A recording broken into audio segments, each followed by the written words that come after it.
Há muito tempo, séculos atrás, em uma pequena parte desse nosso vasto mundo, havia um povo chamado de os Filhos de Israel. Desses filhos surgiram certos homens e mulheres, através dos quais Deus se revelou para toda a humanidade.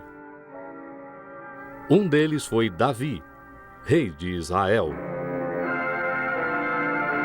Numa distribuição, Works Editora, Davi, rei de Israel, um episódio do Velho Testamento.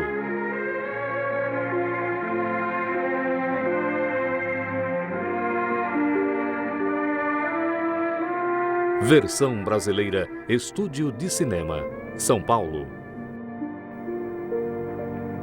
Davi de Belém, vencedor do gigante Golias e outrora favorito do rei Saul, estava se escondendo no deserto de Judá, vivendo em uma caverna como um animal perseguido, porque o rei tinha ciúme de Davi e queria matá-lo. Mas Davi não estava sozinho. 400 homens de toda a parte de Israel se juntaram a Davi, homens que estavam descontentes, em aperto ou endividados, e Davi se tornou o seu líder. Um dia Davi soube que alguns do seu povo estavam em apuros. Os filisteus atacaram Keila e estão roubando o trigo do povo. Eu devo ir e enfrentar esses filisteus? Eis que tememos aqui em Judá, quanto mais indo a Keila. Os homens de Davi tinham medo de sair do seu esconderijo, porque o rei Saul descobriria onde eles estavam. Mas, como sempre, Davi pediu orientação a Deus.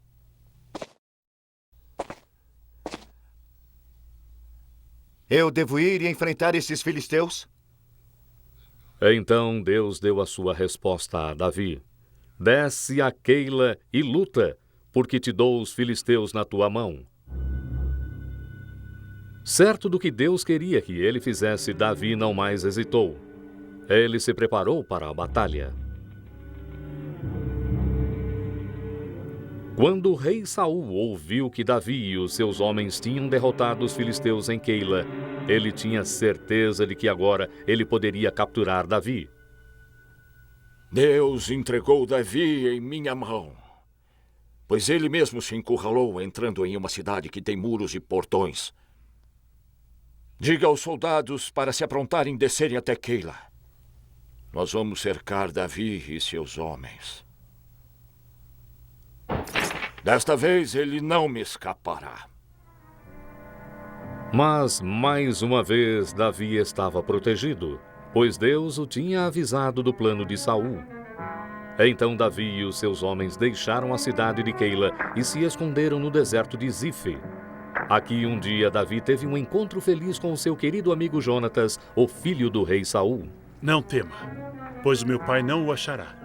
Você será rei de Israel e eu estarei com você. O que também meu pai bem sabe.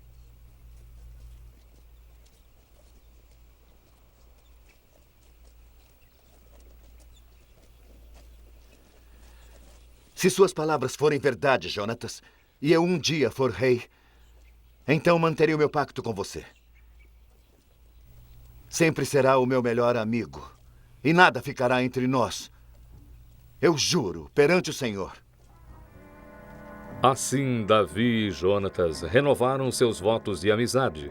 E apesar deles nunca mais se verem, Davi sempre conservaria a lembrança desse príncipe que fora um amigo leal, mesmo arriscando a ira do seu pai.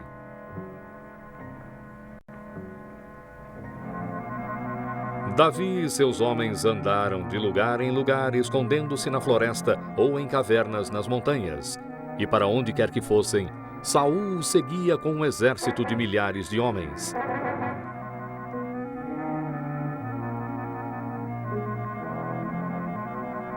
E aconteceu que, um dia, o rei Saul e o seu exército passaram perto de uma caverna no deserto de En-Gedi, onde Davi e os seus homens estavam se escondendo. E Saul entrou na caverna, sem saber que no fundo dessa mesma caverna estava o homem que ele estava perseguindo.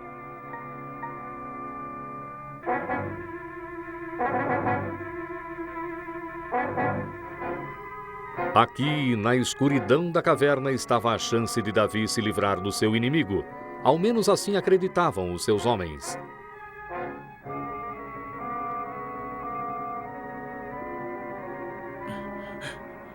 Eis aqui o dia do qual o Senhor lhe falou quando disse: eu te entrego o teu inimigo e tu farás o que quiseres.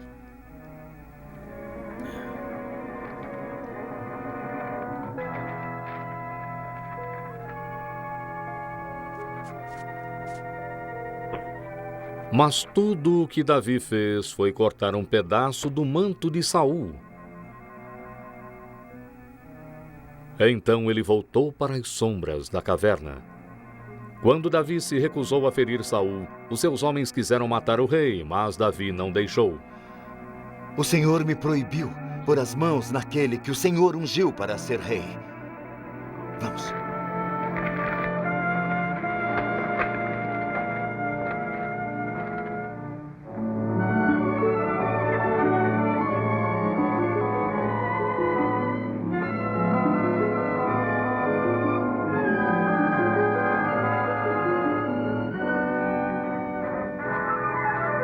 Meu senhor, o rei!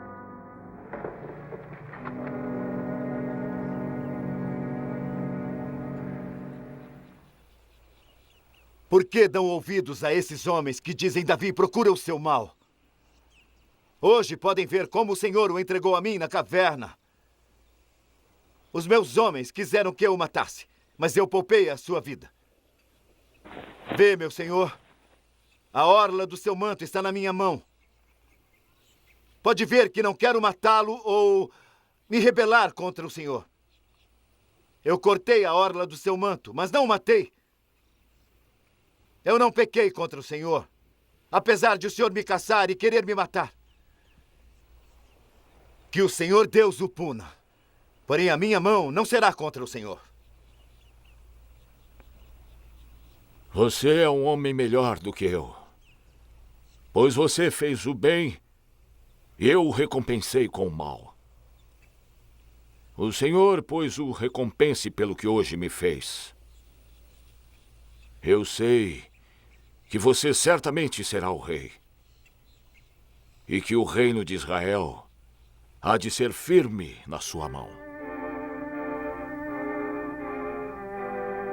Mais uma vez, o amor e a lealdade de Davi atenuaram o coração de Saul. Então, por ora, o rei arrependido esqueceu seu ciúme e voltou para casa com o seu exército. Entretanto, como antes, a mudança de sentimento de Saul durou apenas pouco tempo. Logo ele estava de volta com o seu exército, procurando Davi no deserto de Zife. Mas, de novo, Deus mostrou que estava do lado do seu servo fiel Davi, quando ele fez o rei Saul e todos os seus homens caírem em um sono profundo. E enquanto eles dormiam, Davi e o seu sobrinho Abisai entraram no acampamento e foram até o lugar onde Saul estava dormindo.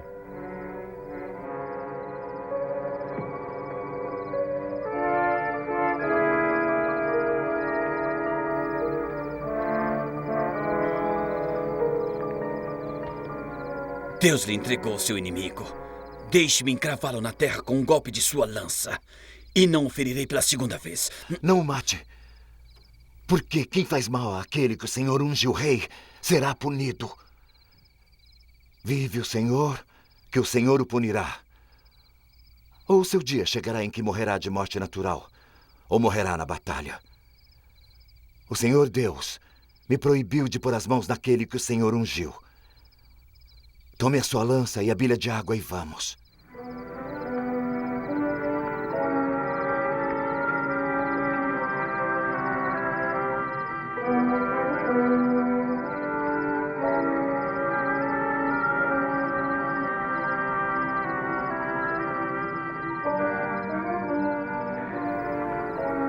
Então Davi subiu um monte do outro lado do vale e gritou para os homens de Saul, dizendo que eles não haviam protegido bem o seu rei, pois eles deixaram o inimigo entrar no seu acampamento e levar a sua lança e a sua bilha de água. Quando Saul acordou e ouviu a voz de Davi, ele percebeu que de novo Davi havia poupado a sua vida. Mais uma vez o rei ficou envergonhado e prometeu parar de tentar matar Davi. Meu filho, Eu pequei. Volte, Davi. Eu não tentarei fazer-lhe mal de novo. Mas o rei Saul já havia quebrado as suas promessas muitas vezes. Davi não podia mais confiar nele. E assim Davi deixou a terra de Israel e foi viver na terra dos filisteus. Lá ele ficaria com a sua família e os seus seguidores fiéis enquanto Saul permanecesse rei. Por mais de 1 ano, Davi ficou na terra dos filisteus. Então, um dia veio um mensageiro da terra de Israel com a notícia de que Saul estava morto. Tendo morrido no campo de batalha, a coroa real e a braçadeira foram levadas para Davi. Então Davi esqueceu todo o mal que o rei fizera contra ele e chorou sinceramente por ele e pelo seu amigo Jonatas, que morrera na mesma batalha. Como caíram os valentes! Como caíram os valentes! Depois da morte de Saul, Davi foi viver em Hebrom. Lá os anciãos de Judá o haviam ungido. Mas 7 anos se passaram até que todas as outras tribos de Israel estivessem prontas para ungí-lo como seu rei. Quando Isbosete, um outro filho de Saul, morreu, os anciãos do povo vieram a Davi em Hebrom.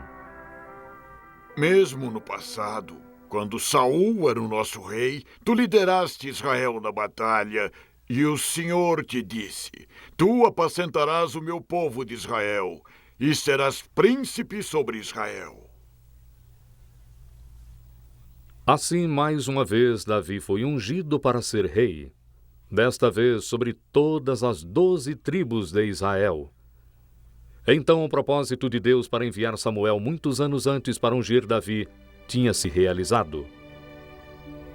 Agora Davi reinava sobre um grande povo e Deus o abençoou e lhe deu muitas vitórias sobre os seus inimigos.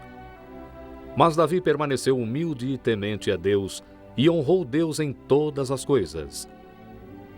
O amor de Davi por Deus o fez construir um novo tabernáculo para a Arca do Concerto e levar a arca para Jerusalém. Uma grande multidão de israelitas se reuniu para celebrar a mudança da arca. Este era um dia feliz porque a arca era um sinal da presença de Deus e muitos não a haviam visto desde que fora levada pelos filisteus. Mas apesar da arca ter sido trazida de volta para Jerusalém, Davi não estava satisfeito. Ele disse as suas razões para Natã, um profeta. Eu moro em um palácio de cedros, e a arca de Deus mora em uma tenda. O que tem em mente? Eu quero construir um templo para honrar a Deus. Uma linda casa do Senhor, onde ele será adorado. E onde ficará a Arca do Concerto. Vá e faça tudo quanto está no seu coração, porque o Senhor está contigo.